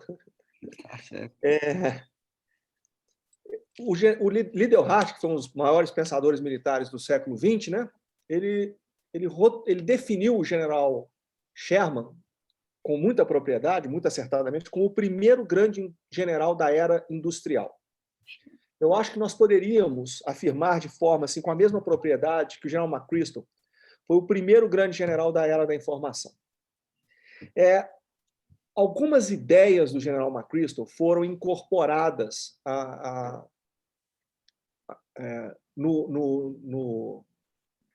foram formalmente e assim explicitamente incorporadas pelas Forças Armadas, principalmente pelo Exército dos Estados Unidos. Uma delas é a ideia do time de times. Tanto é que é o título do segundo livro dele, Time de Times. Mas a guerra no Iraque, no Afeganistão, ela deixou um gosto amargo nas Forças Armadas Militares norte-americanas. Existem muitos militares que não admitem a derrota nesses dois conflitos. Admitem um impasse, ou racionalizam, falam que nunca aconteceu depois daquilo, outro ataque como terrorista, como o 11 de setembro. mas existe assim, um certo consenso de que as campanhas não deram certo. Foi muito esforço por nada. E o americano não gosta muito disso. Então, embora tenham incorporado ali algumas ideias do general McChrystal, o general McChrystal, ele foi, depois do comando dele no Iraque, ele assumiu o comando das forças no Afeganistão, e teve aquele episódio com a revista Rolling Stones. Um outro grande nome que eu também fiz menção aqui foi o general David Petraeus, né? E ele também teve aquele escândalo envolvendo a repórter que se tornou amante dele. Então, assim, foram guerras que não terminaram bem para os Estados Unidos, foram líderes que tiveram uma certa exposição, e o general McChrystal também teve aquele filme na Netflix com Brad Pitt, War Machine. É uma sátira, eu não vi o filme, né? Até por teimosia eu me recusei de ver o filme, mas é uma sátira ao general McChrystal. Então, assim, o americano não gosta muito desses, vamos dizer assim, desse legado do conflito, né? Tanto do que ficou da imagem do general McChrystal, do que ficou da imagem do general Petraeus. O McChrystal tem um grupo, né? O McChrystal Group, que trabalha liderança, tem outros livros escritos também com relação à liderança. Mas eu tive uma experiência, vou compartilhar com o senhor, me permitir compartilhar com o senhor, uma experiência que eu tive que assim, foi um ensinamento muito, muito interessante para mim. Eu tive a oportunidade de conversar com 2 veteranos da Guerra do Vietnã. E um deles serviu na 1ª Divisão de Cavalaria, aquela divisão que enfrentou os vietnamitas na Batalha doIen Trang. Foi uma batalha de combate aéreo muito famosa, tal. Foi assim, um dos marcos na evolução do emprego do helicóptero. E o comandante daquela batalha era o coronel Harold Moore. Ele escreveu um livro com o repórter John Galloway, Fomos Soldados. E ele ganhou muita projeção com essa batalha doIen Trang. Foi a última vez que o exército norte-vietnamita resolveu encarar o exército norte-americano no mano a mano. Depois disso, também desistiu, viu que não dá. E o depois coronel, né, depois general Moore, ele foi interpretado no cinema pelo Mel Gibson naquele filme Fomos Heróis. Então, assim, é um personagem histórico. E o sujeito que vai para o cinema na pele do Mel Gibson não é qualquer um, né? Então, né? É o cara. E conversando com esse veterano lá, ele chegou na divisão pouco depois da Batalha doIen Trang. E quando eu falei o nome do general Moore, do coronel Moore, ele fez aquela cara ali de vamos dizer assim, de insatisfação, de descrédito. Aí ele se recompôs, foi muito ético ali, mas onde é que eu estou querendo chegar assim? Se o coronel Moore, que é o coronel Moore, que foi para o cinema na pele do Mel Gibson, não consegue agradar todo mundo, né? Então, assim, o general McChrystal, quando você fala lá, é uma pessoa que também não existe assim, consenso, né? Agora, o que o americano está... Embora algumas ideias, como eu disse, elas foram explicitamente incorporadas. Agora, uma coisa importante, isso é importante. Talvez seja, até agora, não deu uma resposta muito efetiva para o senhor. Quando os Estados Unidos saiu da Guerra do Vietnã, a postura institucional, tanto do governo norte-americano, das autoridades civis e das autoridades militares, das Forças Armadas, foi o seguinte: a solução é simples. Nós nunca mais vamos lutar outra guerra como o Vietnã. Como se eles pudessem escolher não lutar outra guerra como o Vietnã. Então, é aquele movimento de pêndulo, né? Entre a guerra regular e a guerra irregular, a guerra convencional e a guerra não convencional. Então, existiu uma tendência de que, depois desses conflitos, dessas 2 décadas de insurgência, os Estados Unidos abandonassem a guerra irregular para se dedicar exclusivamente à guerra convencional. Por quê? Porque as autoridades norte-americanas elas perceberam que elas tinham perdido muitas capacidades relativas à guerra convencional. Vou dar um exemplo. Não existia ameaça aérea. Então, a artilharia antiaérea, por exemplo, os recursos antiaéreos, foram poucos empregados. Um posto de comando ou um quartel-general não precisava mudar de 48 horas em 48 horas por conta da ameaça de ser bombardeado. Então, as estruturas se tornavam grandes, burocratizadas. como existia um risco muito grande de dano colateral e um impacto muito grande de dano colateral, a solicitação de fogos de artilharia se tornou muito burocratizada. Então, 20 anos, assim, tem gente que entrou no exército norte-americano como cadete, hoje é major, e só viu insurgência. Então, eles admitiram que eles admitem explicitamente que eles perderam muitas capacidades do combate convencional. E que agora existe um esforço enorme de curto, de médio e de longo prazo para regenerar essas capacidades. Então, num primeiro momento, acreditava-se que existiria uma tendência de repetir aquele movimento de pêndulo do final da Guerra do Vietnã. Mas as autoridades, hoje, as autoridades civis e militares norte-americanas, elas estão dedicadas a evitar que isso aconteça. É interessante aqui que... Deixa eu até só um minuto aqui. Esse ano, agora em outubro, se eu não me engano, deixa eu só checar a data aqui. Quando é esse documento aqui? Acho que, se eu não me engano, é outubro. Não sei se os senhores tiveram conhecimento. Foi acrescentado esse anexo de guerra irregular à política, à Estratégia Nacional de Defesa. Esse é um anexo muito interessante, ele é bem simples, bem objetivo, e que ele fala justamente isso. Ele admite que o exército norte-americano, embora tenha um histórico, desde as guerras índias, passando por Filipinas, Vietnã, um histórico, Iraque e Afeganistão, um histórico significativo de campanhas de guerras irregulares, só que ele tem uma perda de continuidade, um ciclo em que ele perde as capacidades e vira as costas para a guerra irregular. E à medida que os Estados Unidos se regenera suas capacidades de guerra convencional, isso só gera uma conclusão. É o que eu chamo de paradoxo de poder hegemônico. A única certeza que você tem quando você os Estados Unidos eleva a capacidade de combate convencional é que seus inimigos não vão lutar de forma convencional. Então, quanto mais ele investe em guerra convencional, quanto mais ele amplia suas capacidades de guerra convencional, mais o inimigo vai optar pela guerra irregular. Principalmente se esse inimigo, aí eu já vou recorrer a Dedrick Killen, se esse inimigo adquire capacidades nucleares. Porque aí ele preserva, tem um poder dissuasório significativo e tem condição de patrocinar conflitos regulares por meio de guerra por procuração. Então, esse sumário de inteligência, esse anexo de guerra irregular, a Estratégia Nacional de Defesa, ele procura evitar justamente esse movimento de pêndulo que aconteceu depois da Guerra do Vietnã. E ele fala que os Estados Unidos, aí é um outro ponto importante, que os Estados Unidos ele atua de forma reativa na guerra irregular.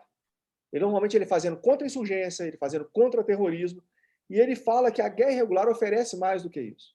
Então, de vez usar a forma, se confrontar com a guerra irregular de forma reativa e numa postura defensiva, ele usar a guerra irregular de forma proativa para fins ofensivos. E aí, a pergunta do senhor me permite explorar uma outra ideia fundamental. Quando a gente fala de guerra híbrida, de doutrina Gerasimov, ou nesse contexto estratégico, equivocadamente tem-se a impressão de que isso são opções, alternativas estratégicas daqueles atores que pretendem confrontar, em termos globais ou regionais, a hegemonia norte-americana. Mas é mais do que isso. Na verdade, essas estratégias são uma decorrência natural do ambiente de conflito. Então, a Rand Corporation, por exemplo, tem uma análise muito interessante em que ela fala o seguinte, que os Estados Unidos não podem só criar mecanismos para se defender da guerra híbrida e do conflito na Zona Cinza. Ele tem que desenvolver estratégias e regenerar as capacidades que o professor Vladimir falou agora há pouco, para atuar de forma proativa e ofensiva, utilizando a guerra híbrida e o conflito na Zona Cinza. Então, isso aí é algo que a gente pode esperar, como eu falei. O americano ele não é muito bom para se deparar com uma crise inesperada, com algo que é novo. Haja vista a conduta, a performance dele diante da pandemia. Mas ele senta, se reorganiza, se prepara e atinge um nível de proeficiência grande. Então, a tendência a curto prazo é que os próprios Estados Unidos, comece a se valer de recursos de guerra híbrida, a operar na zona cinza de forma mais intensa, e essa ficha já caiu. Então, num primeiro momento, a ideia, a tendência do americano é, opa, vamos comprar mais tanques, vamos comprar mais porta-aviões. Mas isso, os líderes norte-americanos, civis e militares, já estão entendendo que isso é parte da solução. Não é suficiente. Um artigo que eu vou colocar ali, disponibilizar no grupo, fala justamente sobre isso. Acho que vai dar até para aprofundar um pouco aí a resposta. Agradeço a pergunta aí, professor, e espero ter respondido. Sim, muito obrigado. Só um negócio por complementar. Tem un artículo en este último número de Foreign Affairs, escrito por Hillary Clinton, donde ella propone una mudanza grande do pensamento e da estrategia de defensa americana, inclusive toda una reducción da quantidade de efectivos terrestres, de bases e demais. Ele concorda com sua análise, há uma obsolescência, digamos, ou seja, na estratégia dominante militar americana. Agora o professor Guilherme, e que se segue, eu vou passar então para o meu amigo Cristiano. Mas o professor Guilherme estava na frente aqui, Cristiano. Você pode só aguardar um pouquinho. Por favor, professor. Coronel Visacro, é um prazer enorme poder ouvi-lo essa noite e sempre aprendemos muito com as percepções compartilhadas. Acredito que a própria conjuntura sempre em mudanças acaba favorecendo análises mais amplas, mais complexas, e me chamou bastante a atenção, entre os assuntos comentados, esse rearranjo das 3 dimensões, física, humana e informacional.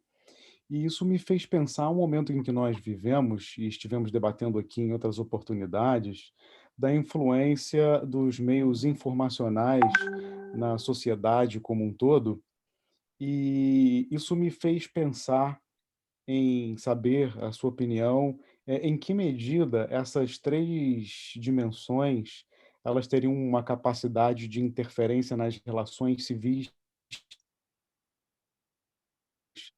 Eu pergunto isso até porque nós temos aqui profissionais da área judiciária, da área policial, além da área militar, e aí a gente pode observar, de repente, nessa dimensão humana e informacional, uma dificuldade de se identificar, talvez pela própria lógica da guerra não convencional, de se identificar quem é supostamente uma ameaça ou quem de fato se deve temer.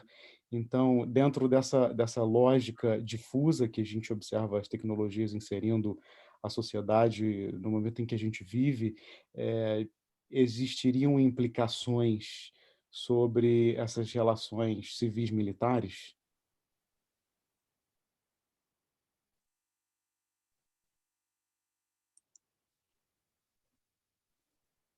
Obrigado pela pergunta.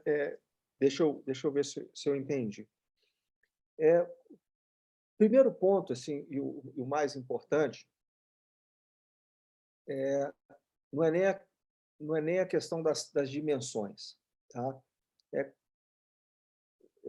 Você deve lembrar que eu chamei bastante ênfase, eu dei bastante ênfase para aquela tradicional segregação que o pensamento militar ocidental dá quando segrega o meio militar do meio não militar.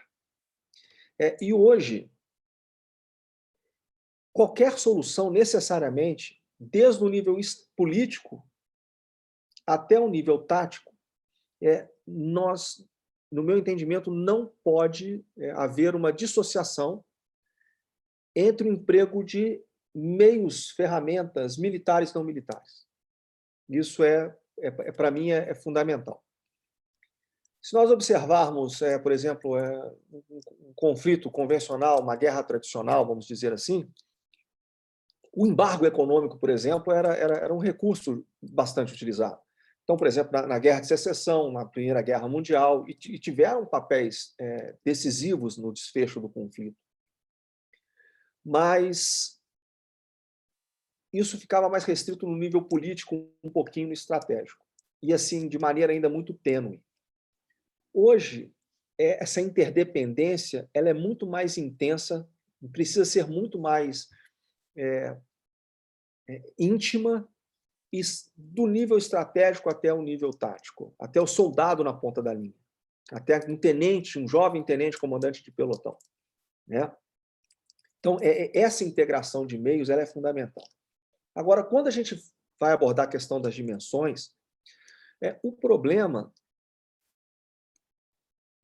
é que tanto o civil quanto o militar, ele consegue enxergar apenas a dimensão física, um pouquinho a dimensão humana, e praticamente nada da dimensão informacional. Quando a gente fala em dimensão informacional, ela tem vários componentes ali, tem um componente cognitivo, físico e o virtual, mas eu não vou abordar isso. Mas a gente fica muito preso em guerra de narrativas. Só que, além de guerra de narrativas, você tem, além do controle da narrativa, ou da disputa pelo controle da narrativa, você tem um controle ideológico, um controle cultural, que não é fácil. Então, por exemplo, quando um juiz, quando um magistrado vai julgar vou tentar puxar para a nossa realidade, ele vai julgar Vou fazer uma comparação, tá ok? O professor Viola ele falou ali na Batalha de Fallujah. Foram travadas 2 batalhas de Fallujah em 2004. Tá?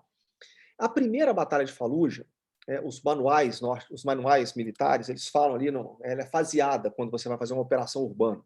Então, você carreia os meios para próximo daquele centro urbano, daquele núcleo urbano. Você isola a localidade. Você prepara, normalmente por meio de ataques não letais, né, não cinéticos, informação, incita a rendição, etc. Numa fase posterior, você prepara por meio de bombardeio aéreo, bombardeio terrestre, e, por fim, você investe no interior daquele centro urbano. Então, seguindo passo a passo da doutrina militar, os norte-americanos, a primeira divisão de fuzileiros navais, estava fazendo aquilo ali, e, num determinado momento, imagens dos bombardeios norte-americanos ali em Fallujah, vitimando civis inocentes, o patrimônio civil sendo destruído, crianças feridas, o hospital cheio de mulheres, velhos e crianças. Aquilo foi vinculado para o mundo inteiro, gerou uma comoção na comunidade internacional que bateu diretamente na Casa Branca. E o presidente dos Estados Unidos interferiu numa manobra tática lá no campo de batalha e suspendeu a operação. Suspendeu o ataque a Fallujah. Só que tinha um detalhe. Não tinham começado os bombardeios, nem aéreo, nem de artilharia. Aquelas imagens eram de outros conflitos no Oriente Médio. Ok? Então, você vê o hábil uso da informação. Quando a gente pega, por exemplo, uma decisão do STF, em que veta o uso de aeronaves em operações na favela, o quanto aquela decisão do juiz sobre o emprego do helicóptero ela foi influenciada ou ela foi, de certa forma, manipulada para que ele tivesse uma percepção, um entendimento. E aí eu não quero entrar no mérito dessa discussão, se deve entrar, se não deve, etc. Mas eu estou querendo chamar para a influência da informação em determinadas decisões. Me referi a uma decisão do governo dos Estados Unidos interferindo na Batalha de Fallujah, estou me referindo a uma decisão judicial do STF. O quanto essa decisão ela foi influenciada e, até certa forma, manipulada por determinado tipo de preconceito. Ok?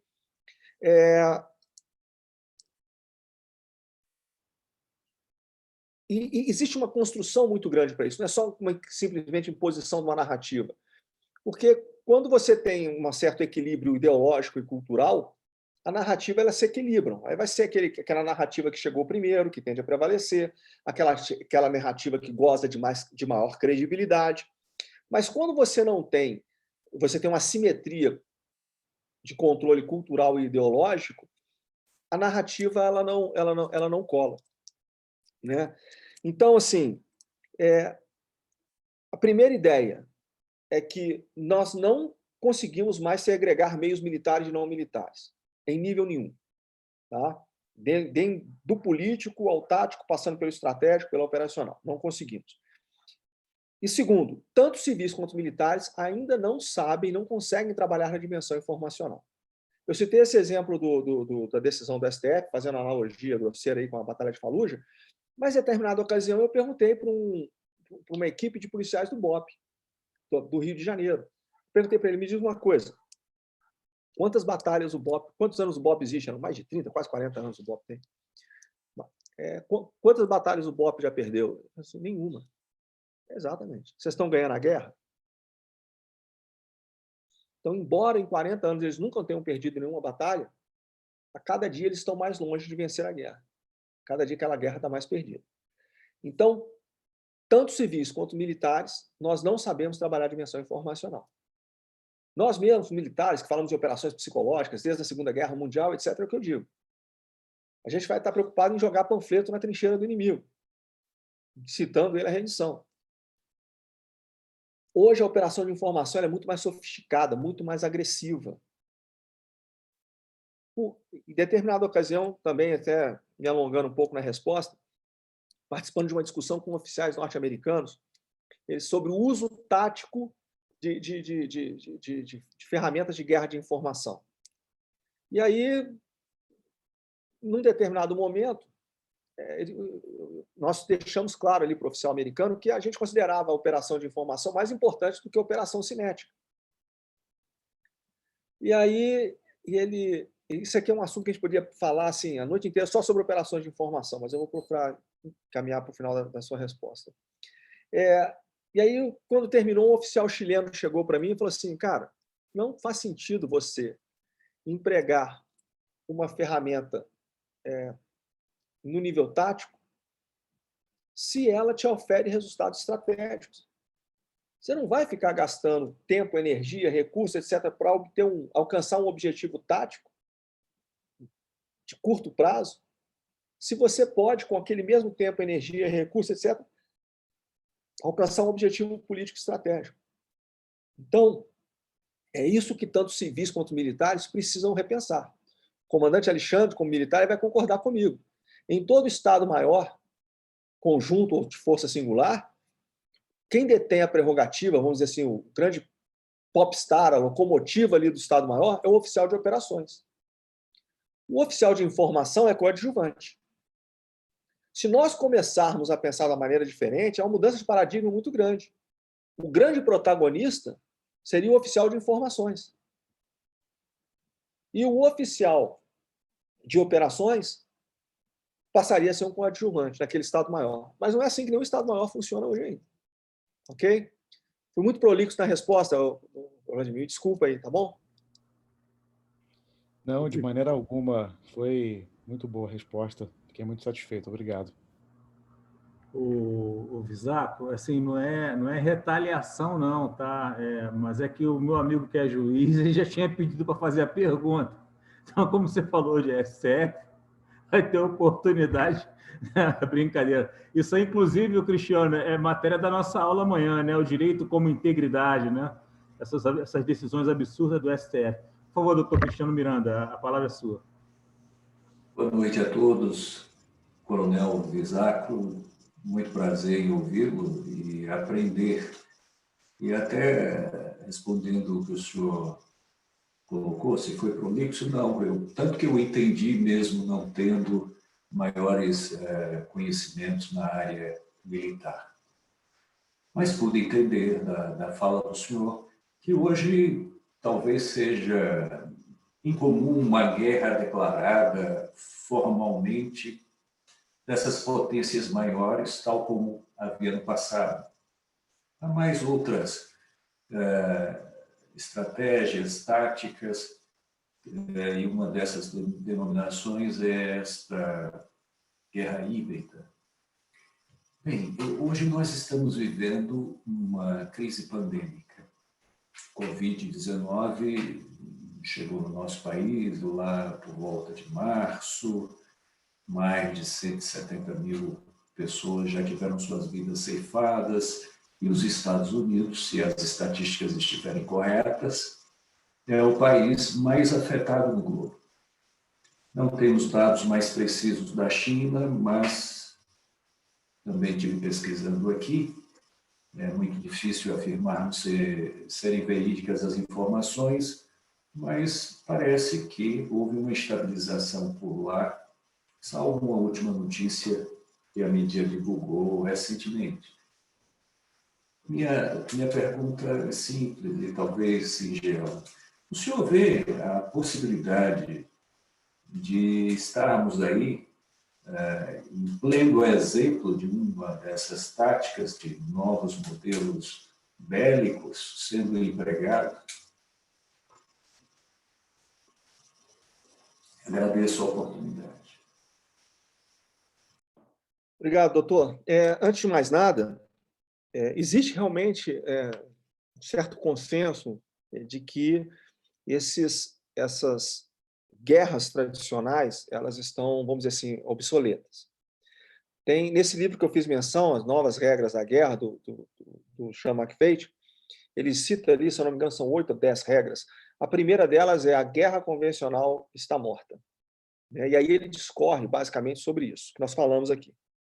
Só que, até por uma questão de honestidade intelectual, a gente tem que voltar lá no começo do século XX, em que existiam também muitos analistas que fizeram previsões assim muito bem embasadas, mas que se revelaram erradas. Por exemplo, um banqueiro polonês chamado Johann Bloch, Norman Angel, eles fizeram assim várias análises muito bem fundamentadas, assim, vamos dizer assim, bombaram a sua época.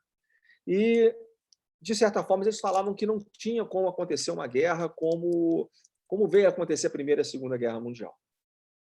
Apesar de toda a substância, de todo, vamos dizer assim, a consistência da argumentação deles. É porque nada resiste à bestialidade humana. Então, embora a gente tenha essas análises, essas tendências, essas crenças, vamos dizer assim, essa perspectiva, né? Essa visão prospectiva, nada resiste a um chefe de Estado que resolva fazer ali, a gente sabe por qual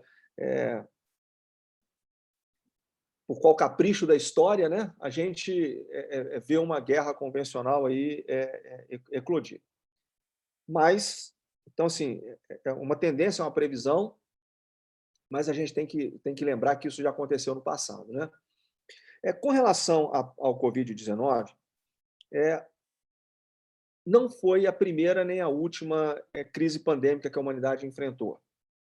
Nem de perto ela é a mais agressiva, ela é a mais violenta, né? Não chega nem perto do que foi a peste negra, do que foi a gripe espanhola, mas ela é a primeira pandemia da era da informação.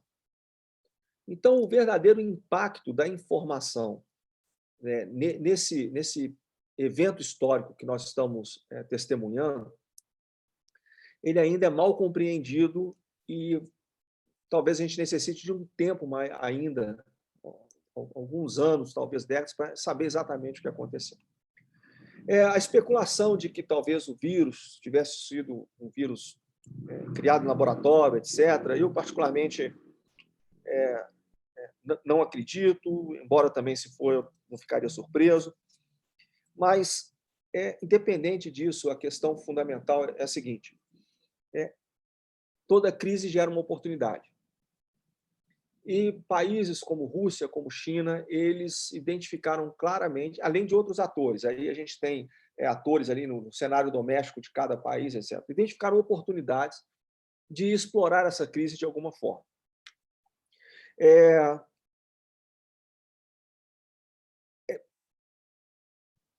A manipulação da informação na evolução da crise, ela é muito clara. Se a gente fizer um retrospecto e procurar, você vê que assim, a crise ela foi muito bem faseada com determinados...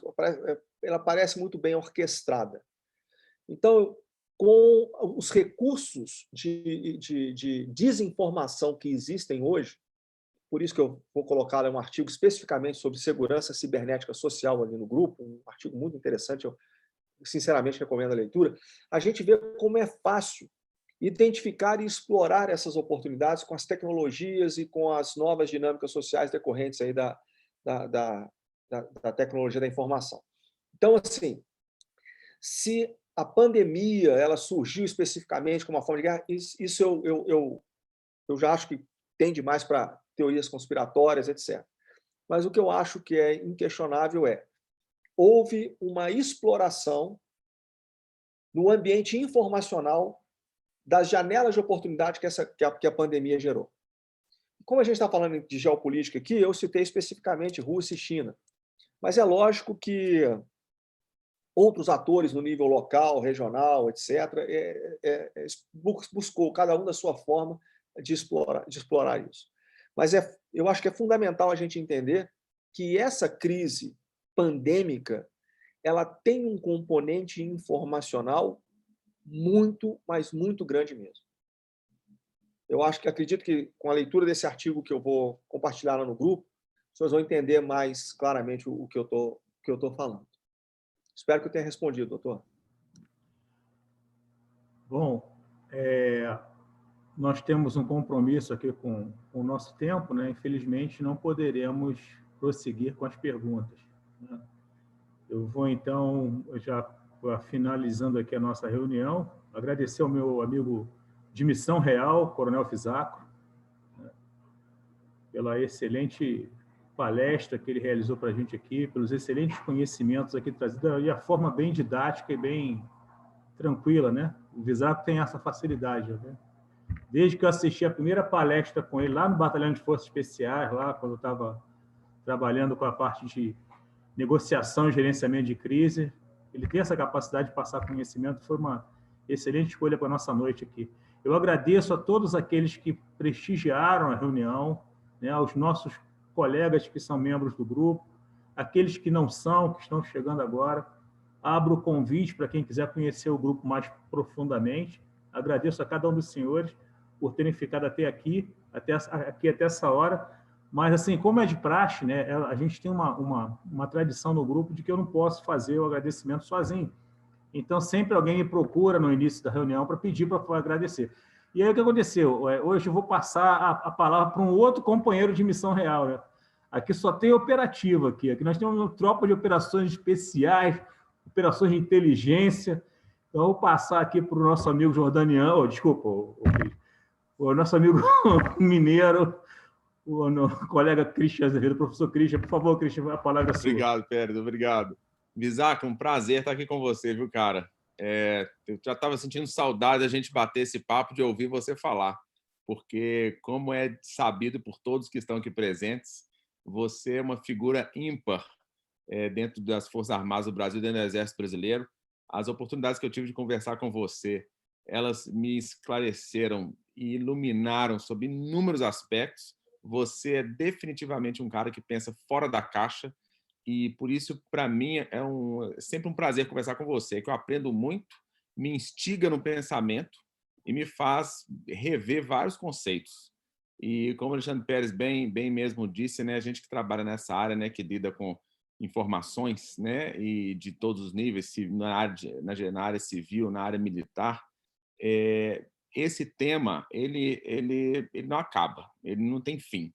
E nós sabemos o tanto que a gente fica um pouco um misto, né, de ansiedade, às vezes um pouco de frustração lidar com isso, em saber que o nosso Estado ele é paquidérmico para pensar sobre isso, né? E como o próprio Fisacro falou, né, eu já ouvi isso de muitos militares e principalmente dos americanos, né, vivendo como o Pérez falou, né, eu tive a oportunidade de trabalhar com eles na Jordânia durante um prazo longo de 1 ano e vivenciar isso, que eles falam assim, olha, a gente tem muita dificuldade para mudar. A gente geralmente tarda uma geração, 25 anos, para efetuar mudanças substanciais no emprego das nossas Forças Armadas. E as mudanças deles acontecem em razão dos engajamentos que eles têm e as respostas, né, como o Fisacro bem citou. E ainda assim é difícil mudar, porque o ambiente informacional, como o próprio coronel falou, ele evolui muito rápido. A gente tem dificuldade em mudar, em adaptar, porque nosso paradigma está focado em outro aspecto. Então, eu acho que isso em si, né, Fisacro, seria tema para a gente marcar mais umas 2, 3 reuniões aí para frente, porque você, né, de uma forma brilhante abordou o aspecto, né, lato sensu, nos instigou agora a querer te fazer inúmeras perguntas. E o nosso tempo é curto, né, Pérez? Eu sugiro até que a gente coloque esse mesmo assunto em pauta, né? A guerra informacional, a guerra assimétrica, né? Em ambiente civil e militar, para próximas reuniões. Que isso afeta hoje o nosso país, é o que a gente enfrenta de mais grave, na minha visão, é o que mais nos ameaça. Então, e o Visaclo abriu agora essa caixa de Pandora para a gente, né, Visaclo? Agora a gente vai ficar aqui inquieto. Nós vamos querer conversar mais com você. Então, eu te agradeço, Visaclo, em nome da turma toda aqui presente, pela sua apresentação. Como diz o Pérez, sua apresentação é sempre muito didática, sua fala é clara para qualquer ouvinte, e isso coloca você também num patamar de que você é um interlocutor essencial nesses assuntos, para a sociedade civil e militar como um todo. Então, te agradeço, Visaclo, o seu tempo e a sua dedicação. Muito obrigado, viu? E minha continência aqui, a sua excelência. Obrigado. Visaclo, para as considerações finais. Pérez, se me permite só mais um minuto, agradecer a todos, agradecer as suas palavras, as palavras do Christian, sempre bondoso, etc., nas suas observações. Agradecer a todos por terem tido a paciência de ouvir, né? Primeiro, por ter dado voto de confiança de comparecer hoje aqui para a gente trocar algumas ideias e permanecer aqui ouvindo. Agradeço demais aí as perguntas. O assunto não termina, então, assim, é muito instigante mesmo, como o Christian falou. A gente tem que pensar diferente. Nós estamos perdendo em todos os sentidos. Então, a gente precisa reverter esse jogo. Agradeço mais uma vez a todos e eu queria aqui tornar público aqui o agradecimento aqui, embora a minha dificuldade no início aí da apresentação, o meu meu fiasco, agradecer aqui a minha equipe de suporte técnico, que é constituída pela minha esposa Patrícia. Ela chafurdou um computador, ela ligou outro, fez aqui, me deu meia dúzia de esporro aqui, mas no final das contas aqui foi ela que conseguiu operar aqui. Então, graças a ela aí a gente teve essa atividade. Agradeço a todos aí, muitíssimo obrigado pelo convite aí. Um forte abraço a todos. Tá bom, pessoal, muito obrigado, até a próxima. A turma aqui em casa também está impressionando aqui. Até a próxima e a gente se vê agora no próximo mês. Um grande abraço a todos. Um grande abraço e parabéns, Patrícia, pelo auxílio aí na parte técnica. É verdade. Eu esqueci de agradecer a Patrícia. Valeu, Visaclo. A gente se fala, cara. Um grande abraço.